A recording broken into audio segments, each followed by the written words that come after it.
Si usted puede hacerlo, tome su lugar. Si usted solo quiere alabar y glorificar a su Rey, puede hacerlo, puede estar de pie, puede postrarse. Que nadie te lo impida, que nadie te impida adorar al Rey, al único y verdadero Dios. Wow, está haciendo frío en esta temporada, ¿verdad? No es casualidad, es que la Tierra está orbitando en su punto más lejos del Sol. Así que vamos a sentir momentos muy fríos. Dios es bueno. Esta semana mire que ha pasado de todo. A nivel espacial, a nivel micro, ha pasado de todo en las ciudades, en los pueblos, las guerras, las situaciones. Ha pasado de todo. Esta semana ha sido bien interesante. Una de ellas es que hay un cometa interestelar pasando muy lejos de nosotros, pero ahí están los estudiosos. El 31 Atlas está pasando por allá, viene de otra galaxia, imagínese usted. Eso nos deja ver que no somos los únicos, que somos una pequeña polvo cósmico entre la grandeza de lo que Dios ha hecho. Pero sobre este polvo cósmico Dios tiene su mirada puesta. Si usted lo cree, diga amén. Gracias, Señor, porque me amas, y apláudale a ese Dios bueno que hizo los cielos, las galaxias, que hizo el sol, que ha hecho todo lo que existe. Pero también a nivel microscópico hay un fotón ahí que hicieron un experimento y partieron un fotón, que es la parte más pequeña, ¿verdad?, de una partícula, y resulta ser que la cosa esa osciló en 37 dimensiones, lo que nos deja, nos mueve los cimientos, porque estamos acostumbrados a que existen 3 dimensiones. Pero ahora esta partícula osciló en 37 dimensiones, que era algo solamente una teoría. Así que ahora toca a los físicos y a los científicos hacer muchos experimentos. Y me gozo porque eso quiere decir que mientras la luz está hoy acá, también está rebotando en otras dimensiones que aún desconocemos. Y eso me deja ver que hay un mundo espiritual. Que mientras tú y yo estamos acá hoy, quizás en Santa Ana, en Maracay, pero también estamos sentados en lugares celestiales con nuestro Rey. Y si usted lo cree, diga amén. Tremendo. Así que esta semana ha pasado un poquito de todo. Y el mes pasado cerramos con una enseñanza bellísima acerca del reino, ¿verdad? Todo el mes pasado hablamos acerca del reino de los cielos y fue una jornada bien interesante, pero este mes pinta bueno. ¿Está preparado para este mes? Que suene el redoblante. Porque este mes vamos a hablar de victoria. Este es el mes de victoria. ¿Dónde está la gente que es más que vencedora en Jesús? Este es el mes de victoria. Tremendo. Así que tengo la gran responsabilidad de compartirte una enseñanza y vamos a hablar todo este mes acerca de victoria. Y quiero comenzar con victoria sobre el mundo. Dígale a 2, a 3 personas a su alrededor: hay victoria sobre el mundo. Y yo quiero que, si usted tiene su Biblia o si lo pueden publicar, bueno, está allí de hecho en la lámina, usted se vaya a Primera de Juan, capítulo 2, versículos del 15 al 17. Allí nos revela un hermoso texto que dice: no améis al mundo, ni las cosas que están en el mundo. Si alguno ama al mundo, el amor del Padre no está en él. Verso 16 dice: porque todo lo que hay en el mundo, los deseos de la carne, los deseos de ¿qué? Y la vanagloria de la vida. Diga conmigo el versículo 16 a la cuenta de 3, vamos a leerlo juntos. 1, 2 y 3. Porque todo lo que hay en el mundo, Los deseos de la carne, los deseos de los ojos y la vanagloria de la vida no provienen del Padre, sino del... El verso 17 dice, y el mundo pasa y sus deseos, pero el que hace la voluntad de Dios, pero el que hace la voluntad de Dios, apláudale a ese Dios bueno y gócese.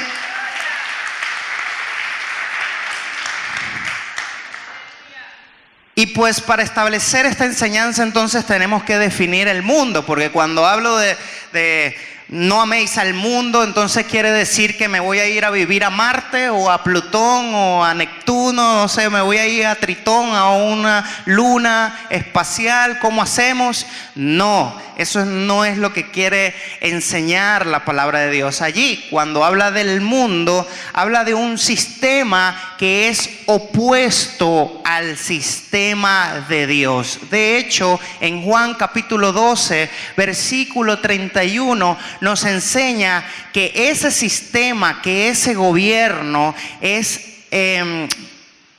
comandado por Satanás, por el príncipe de este mundo, por el líder de este mundo. Así que cuando la Biblia te esté hablando en este texto acerca del mundo, no te está hablando de la tierra, de los ríos, de las aguas. Dile a tu vecino, te está hablando de un sistema que se opone a Jesús, un sistema que va en contra de las cosas de Dios.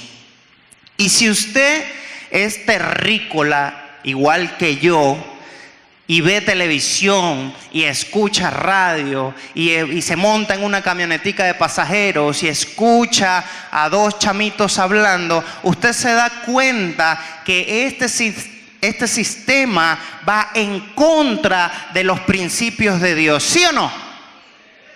Va en contra de los principios de Dios. También entendemos por la palabra que el mundo representa una fuente de tentaciones. Lo leímos hace unos minutos. Entre ellos los deseos de, número 1, la carne. Entre ellos los deseos de los ojos. Y número 3, la vanagloria de la vida. Ya vamos a pasar a describir cada una de estas fuentes de tentación. Pero eso es lo que posee el mundo. El mundo te llama, te tienta, te jala para que caigas en sus redes. Pero no solo esto, si leemos Juan, el verso 17, o mejor dicho, cuando lo leímos, nos dimos cuenta que el mundo va a ¿qué? A pasar. Dígale a su vecino, el mundo es transitorio. Este sistema es transitorio. Gloria a Dios que este sistema es transitorio. Gloria a Dios que un día Jesucristo se va a imponer por encima de todo este sistema. Porque vuelvo a repetir, el mundo pasa, pero el que hace la voluntad de Dios,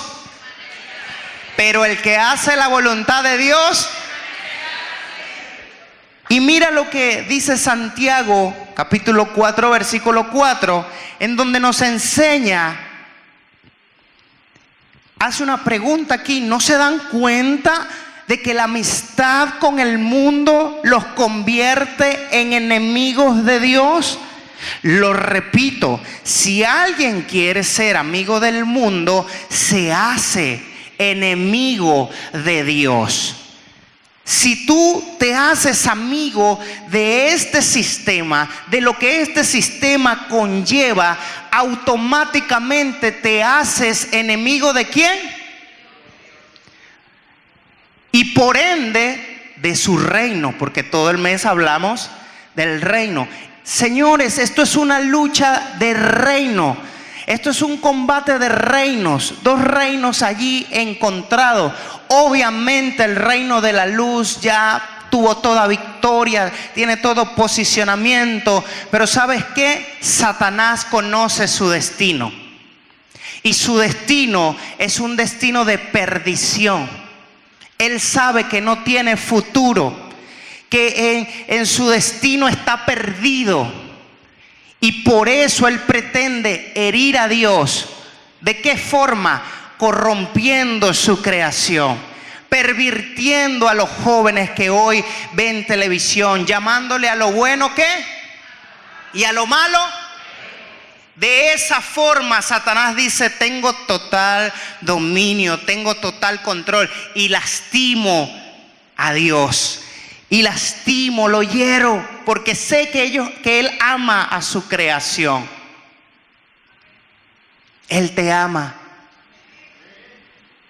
Y Satanás sabe que si te pervierte el corazón, que si te aleja de Dios, Satanás lo sabe, sabe que tú lastimas a Dios, porque Dios te ama. Yo iba a decir Satanás, pero Dios te ama. Por esa razón, como Dios es santo, todo aquel que ama al mundo automáticamente se hace enemigo de Dios. Escúcheme, yo he escuchado a personas, he hablado con personas que me han dicho: no, sí, yo creo en Dios, yo tengo a Dios a mi forma. ¿Usted ha escuchado eso?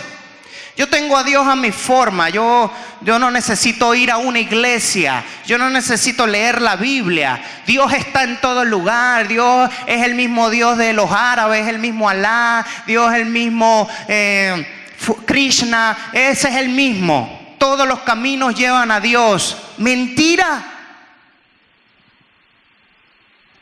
El que se hace amigo del mundo automáticamente se hace. No lo estoy diciendo yo, lo está diciendo Santiago. Automáticamente se hace enemigo de Dios. Por eso tú y yo estamos en discusión constante con este mundo.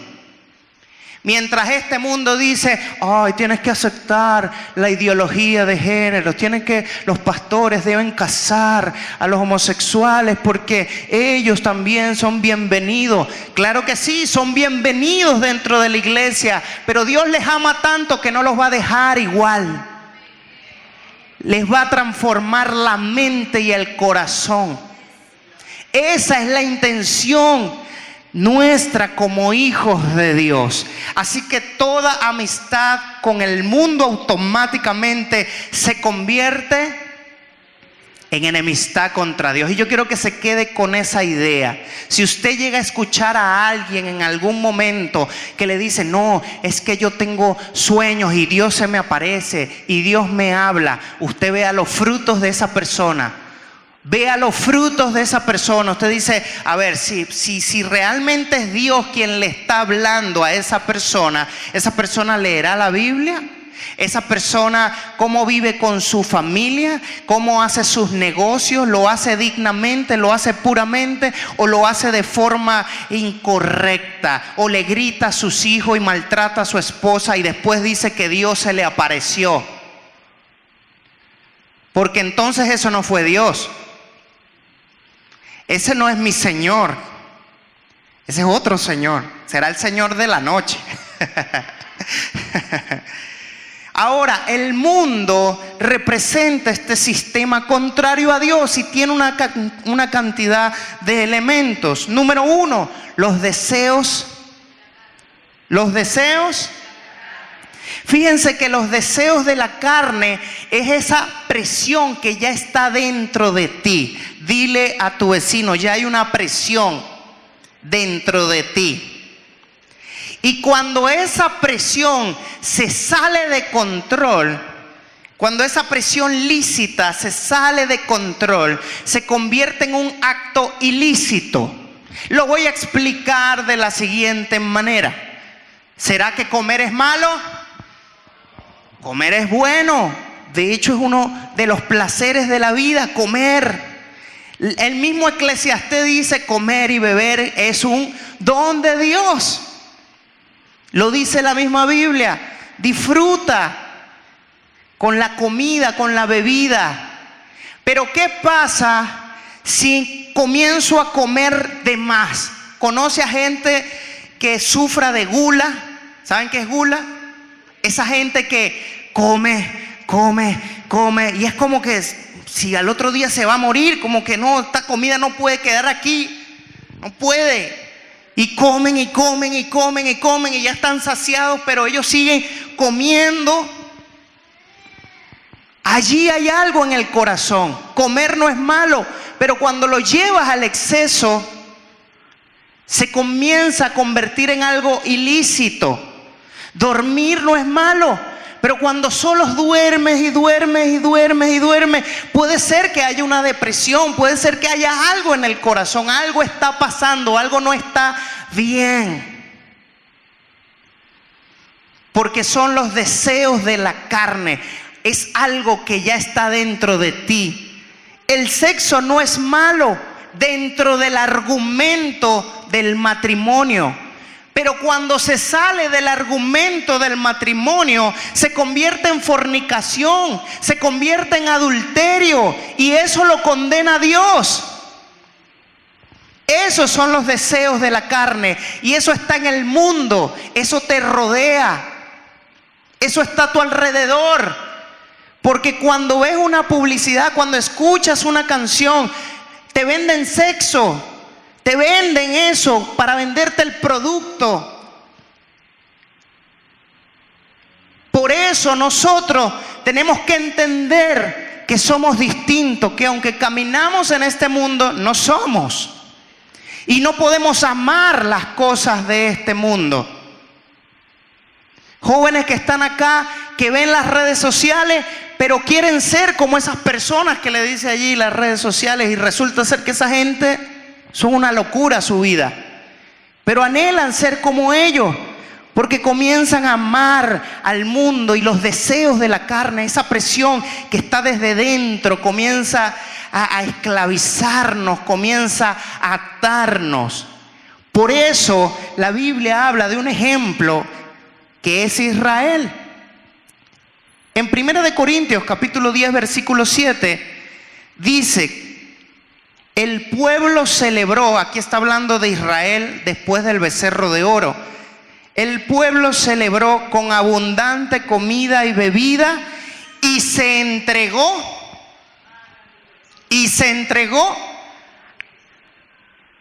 a diversiones paganas.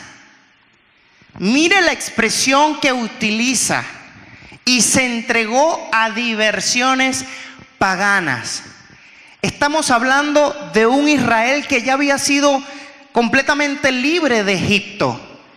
Y en vez de someterse a Dios, en vez de decir, bueno, ¿qué tengo que hacer para agradar a ese Dios que me sacó de Egipto?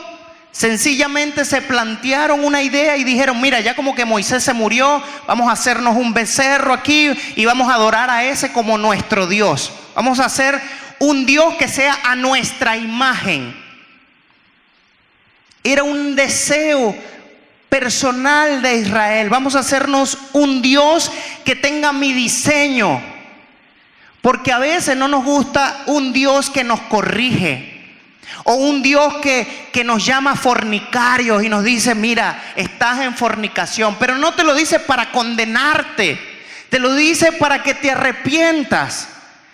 Mira, estás atado por la mentira. Pero no te lo dice con sensaciones de, mira, tú pecador, sino con la intención, como cuando Cristo vio a aquella mujer y le dijo, vete y no.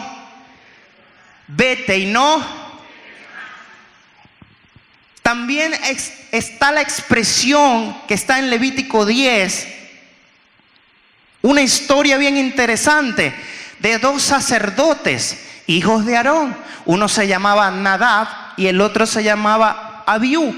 Y resulta que estas personas, usted después lo va a leer en su casa con calma, en Levíticos 10 dice que entraron con un fuego extraño. ¿Y qué pasó? Fueron calcinados en ese momento. Recuerde que en ese momento Dios quería enseñarle a Israel que Él es un Dios santo. Y cuando ellos entraron con un fuego extraño, fueron consumidos. La Biblia no dice qué añadieron en ese fuego, qué elementos pusieron. Solamente habla de que el fuego era raro, de que el fuego no era lo que Dios estaba pidiendo. Y podemos asumir por lo que dice en Levíticos capítulo 9, versículo 10, que fue que entraron borrachos a ministrar delante de la presencia de Dios, porque Jehová le dijo a Israel: tú y tus descendientes nunca deben beber vino ni ninguna otra bebida alcohólica antes de entrar en el tabernáculo. Si lo hacen, morirán. Esta es una ley perpetua para ustedes, que se cumplirá de generación en generación. Versículo 10 dice, de Levítico, dice: deben distinguir entre lo sagrado y lo común, entre lo que es ceremonialmente impuro y lo que es puro. Por este mensaje podemos asumir que Nadab y Abiú entraron a adorar al Señor y quizás estaban zaratacos y le echaron algo, mira, échale aquí esta cosita, y entraron ahí a dar un fuego extraño. Por esa razón el apóstol Pablo dice: no se embriaguen con vino, en lo cual hay pleitos, discusiones, contienda, sino más bien sean llenos. Dile a tu vecino: sé lleno del Espíritu Santo. Y si aquí hay gente que quiere ser llena del Espíritu Santo, levante su manito allí y dígale: Señor, hasta que quede completamente ebrio de ti, de tu presencia, completamente inundado de tu gracia, de tu favor, lléname con tu Espíritu. Amén. Esos son los deseos de la carne, es esa presión que nace desde adentro. Pero no es solo eso lo que hay en el mundo, sino que también hay los deseos de los ojos. Los deseos de los ojos tienen que ver con una presión externa. Eclesiastés capítulo 1 versículo 8 dice que la vista nunca se va a saciar de ver. ¿Escuchó eso? Usted siempre va a querer experimentar todo. Por eso a veces la gente que no tiene límites en riqueza hacen unas cosas, unas barbaridades. No sé si usted está al tanto de lo que ha pasado con un rapero muy famoso que hacía unas fiestas y unas cosas. ¿Por qué? Porque no tienen límites. Por eso usted escucha que los beisbolistas, después que ganan mucha plata, mucho dinero, se vuelven locos. Porque como dice Eclesiastés verso 8, capítulo 1 verso 8, que el ojo nunca se sacia, el corazón nunca se sacia. Por eso decía Pablo: todo me es lícito, pero no todo. No me dejaré dominar por ninguna cosa. No me dejaré dominar. Fíjense los ejemplos que nos muestra la Biblia. Uno de esos ejemplos es Eva. Eva en Génesis capítulo 3 verso 6 dice que codició el árbol, que comenzó a ver el árbol con otros ojos. Y eso mismo le pasó a Acán. Acán, Dios les dijo allí en Josué 7:21 que conquistaran Jericó y no tocaran nada, porque todo era anatema.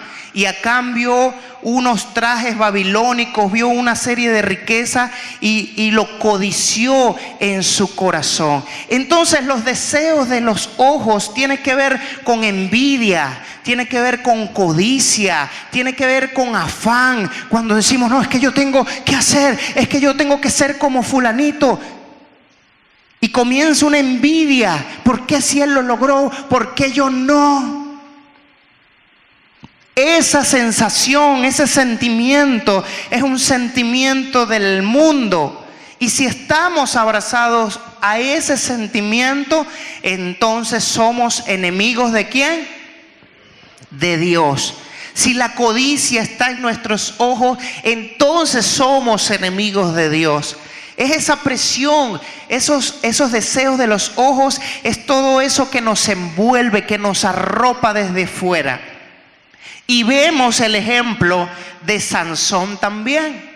Sansón, si usted ha leído la historia de Sansón, eso está allí en Josué desde el capítulo 13 hasta el 16, hasta el capítulo 16, narra toda la historia de Sansón, su nacimiento, su desarrollo. Y si usted conoce la historia de Sansón, sabe que él tenía un fuerte problema con las faldas. Tenía un fuerte problema con las faldas. Y no podía ver una escoba con falda porque inmediatamente quería casarse con ella. Era tremendo. ¿Y cómo fue su final? ¿Conoce la historia? ¿Qué fue lo que le sacaron? Perdió la visión. Porque se hizo amigo del mundo. Y aunque Dios lo usó, aunque Dios hizo grandes proezas con él, pero no era el final que Dios quería para Sansón. ¿O usted cree que ese era el final que Dios había planificado para Sansón? Que muriese ciego. Estoy seguro que en los planes de Dios la vida de Sansón estaba escrita de muchas formas diferentes, pero él escogió la peor parte. Porque codiciaba a las mujeres extranjeras, codiciaba a las mujeres. Y esa codicia lo llevó a su muerte, lo hizo que terminara sin visión. Así que guarda tus ojos, guárdate del mundo. Dile a tu vecino, guárdate del mundo. En tercer lugar está algo que contiene el mundo, es la vanagloria. La vanagloria. ¿Qué es la vanagloria de la vida? ¿O a qué se relaciona? La vanagloria de la vida es todo aquello que tiene por idea ponerte a ti en lugar de Dios. Llámese orgullo, llámese arrogancia, autosuficiencia. Es que yo no necesito de Dios. ¿Qué ha hecho Dios por mí?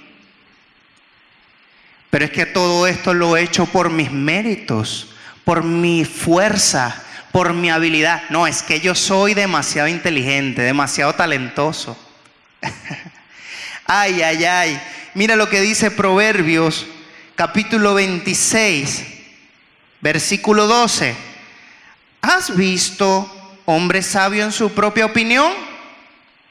Más esperanza hay. Imagínese usted, ¿tiene más esperanza el necio? El que hace las cosas sin saber que si las hace bien, si las hace mal, ¿tiene más esperanza eso que el que se cree que es? No, yo soy... Eso es la vanagloria de la vida. Y el mundo te quiere arropar con orgullo. El mundo te quiere arropar con arrogancia. El mundo quiere hacer que tú muestres las mejores facetas de tu vida a través de las redes sociales. Aquí yo comiendo en tal restaurante. Y el hombre no tiene harina en su casa. Imagínese usted. Aquí comprándome el último iPhone o Samsung, qué sé yo qué. Y el tipo se va en camionetica para todos lados. Dios santo de la gloria. Ojo, no estoy diciendo que eso sea malo, pero cuando lo hacemos con orgullo, cuando lo hacemos para mostrar, mira lo que yo hago. Y escúcheme bien, aún si usted hace ejercicios espirituales con arrogancia, créame que eso no le agrada a Dios. Y voy a poner un ejemplo. Gente que ayuna o ora largas horas, pero no oran para buscar a Dios, oran para después preguntarle al otro, ¿cuántas horas oraste tú hoy?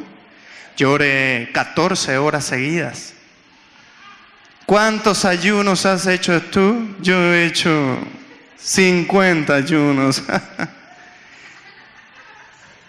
La vanagloria de la vida. Aunque estés ayunando, igual eres enemigo. Ay, papá. Ay, papá.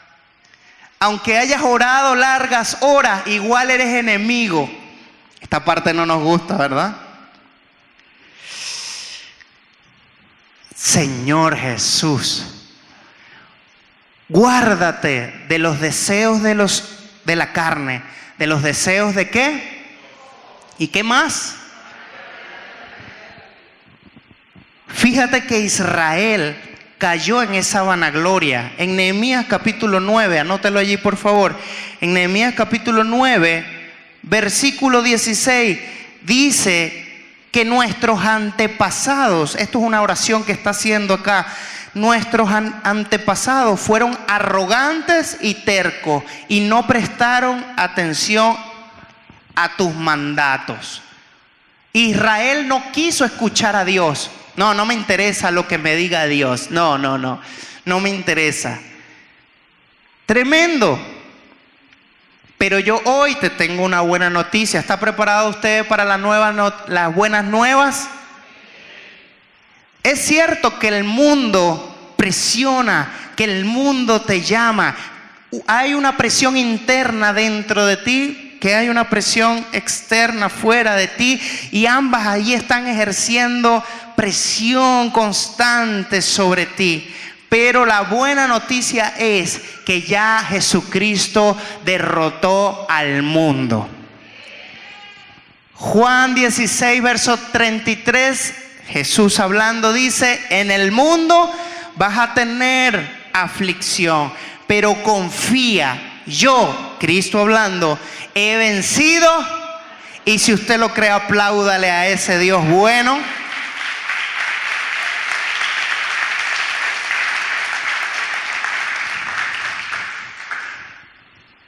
Y lo tremendo es que quizás usted se preguntará al igual que yo, pero ¿cuándo Cristo venció la vanagloria de la vida, los deseos de los ojos, los deseos de la carne? ¿Cuándo Cristo derrotó a todas esas adversidades? Si usted se va a Lucas capítulo 4 y anótelo allí por favor, del verso 1 al 4 dice de la siguiente manera: entonces Jesús, lleno del Espíritu Santo, regresó del río Jordán. Acuérdese, paréntesis aquí, el río Jordán fue donde él se bautizó. Y el Espíritu Santo lo llevó ¿a dónde? Al desierto, donde fue tentado ¿por quién? Por el diablo, durante 40 días. Y Jesús no comió nada en todo ese tiempo. Y comenzó, como cualquiera de nosotros nos pasaría, y comenzó a tener hambre. ¿Qué tenía Jesús? Hambre. Después de 40 días, me quiero comer el mundo. Tenía hambre. Y entonces se apareció el diablo y le dijo: si eres el Hijo de Dios. Mire qué macabro Satanás, ¿verdad? Si eres, atentando contra la identidad de Jesús, si eres el Hijo de Dios, dile a esta piedra que se transforme en pan. Pero Jesús le dijo: no, las Escrituras dicen que no solo de pan vivirá el hombre. Jesucristo tenía un deseo de comer, era una presión interna. Y Satanás quería usar esa presión interna para que él se saliera de su diseño. Pero Cristo dijo: no, yo tengo que permanecer. Si me tocan 40 días más aquí sin comer, tengo que hacerlo, porque tengo en mirada, tengo en vista que vine a salvar a esta tierra. Y por eso él dijo: no solo de pan vive el hombre. No solo de pan vive el hombre. Dile a 2, a 3 a tu alrededor: no solo de pan vive el hombre. Cuando vengan los deseos de la carne dentro de ti, tienes que tener una palabra en tu boca. Tienes que tener la palabra de Dios en tu boca. Cuando quiera venir ese deseo sexual, cuando quiera venir ese pensamiento que va en contra de Dios, cuando quiera venir ese apetito voraz, tú tienes que declarar la palabra de Dios. No solo de pan vive el hombre. Pero Cristo no solo venció a Satanás en ese round. No solo lo venció en ese round, lo venció en los deseos de la carne. Lo venció en los deseos de la carne, que si usted sigue leyendo, también lo venció en el siguiente round, el cual fue los deseos de los ojos. Y eso está en Lucas 4, del 5 al 8. Entonces el diablo lo llevó a una parte alta y desplegó ante él todos los reinos del mundo en un solo instante. Y le dijo Satanás: te daré la gloria de estos reinos y autoridad sobre ellos, porque son míos para dárselo a quien yo quiera. Te daré todo esto, le dijo Satanás, si me adoras. Pero Jesús le respondió: adora al Señor tu Dios y sírvele solo a Él. Yo no estoy aquí para conquistar los reinos a mi manera. Yo vine a hacerlo a la manera de mi Padre. Y por eso Jesús derrotó los deseos de los ojos. Y por eso Jesús, cuando vio todos esos escenarios, quizás codiciables, escenarios codiciables, pero Jesucristo dijo: no, lo haré a la manera de Dios. Eso nos pasa a nosotros cuando viene la tentación desde afuera, la presión externa, y te dice: ven, haz este negocio ilícito, nadie se va a dar cuenta. Pero usted dice: no, lo voy a hacer a la forma, a la manera como Dios quiere que lo haga. Sí, por aquí quizás es mucho más rápido, pero eso es ilegal. Yo lo voy a hacer como Dios quiere. Sírvele solo a Él. Y ahí Dios una vez más le dio otro golpe a Satanás en ese segundo round. Y Satanás quedó como turuleco, porque había derrotado Jesús aquellos deseos que vienen por los ojos. Pero Satanás dijo: a la tercera va la vencida. Con esto me lo llevo. Y allí en Lucas, en el mismo Lucas, usted sigue leyendo, capítulo 4, de versículo 9 en adelante, dice: entonces el diablo lo llevó a Jerusalén. Imagínese usted, a Jerusalén, la ciudad santa, y lo puso en el punto más alto del templo. No solo lo llevó al sitio más santo del mundo, sino que también lo llevó al lugar más santo del mundo, que era ese templo, la parte allí de arriba, en un pináculo. Y le dijo: si eres el Hijo de Dios, tírate. Pues como tú estás usando las escrituras, yo también me las sé. Sé que hay un verso que dice que tu Padre ordenará a sus ángeles que te protejan y te guarden, y te sostendrán con sus manos para que ni siquiera te lastimes el pie con una piedra. Mire que Satanás conoce la Biblia, ¿eh? Mire que Satanás la conoce, por eso tiene que huir cuando está en su boca. Pero Jesús le respondió: las escrituras también dicen: no pondrás a prueba al Señor tu Dios. Y de esa forma Jesucristo le dio un knockout técnico a Satanás, y en ese tercer round Satanás no se pudo levantar. Satanás lo que no sabía que esa era la vencida, pero para Cristo. Y yo le quiero invitar a que usted se levante de su silla, porque Cristo tuvo una gran victoria y derrotó al sistema del mundo para traspasarte a ti esa victoria. Por eso tú y yo somos más, no somos más que vencedores porque peleamos con nuestras fuerzas. No, somos más que vencedores porque Cristo ya derrotó entregó a Satanás, al mundo, a los deseos de los ojos, a los deseos de la carne, a la vanagloria de la vida. Tú y yo somos victoriosos porque Cristo ya derrotó al mundo.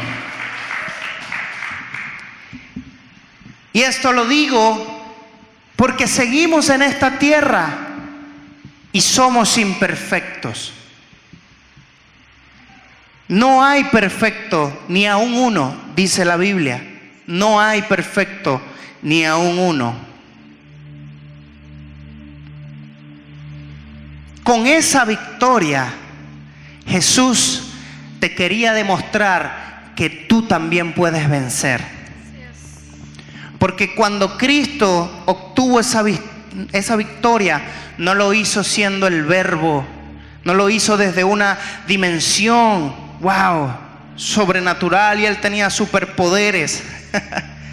Lo hizo siendo como tú y como yo, siendo humano, que aunque sí ciertamente era Dios, pero también era humano. Y Él demostró en su victoria que tú y yo también podemos hacerlo, no por nuestras fuerzas, sino por el Espíritu de Dios que habita en nosotros. Porque déjame decirte algo, Dios está en este lugar. El Espíritu Santo está sobre ti y en ti. Desde el momento en que recibiste a Jesús, le hiciste una invitación directa a Dios a morar en tu corazón. Escúcheme, esto no lo puede hacer ni Alá ni Buda, porque ahí están sus tumbas. Solo lo puede hacer Jesucristo. Solo Jesucristo puede hacerlo. Y cuando estructuraba esta enseñanza, Dios hablaba a mi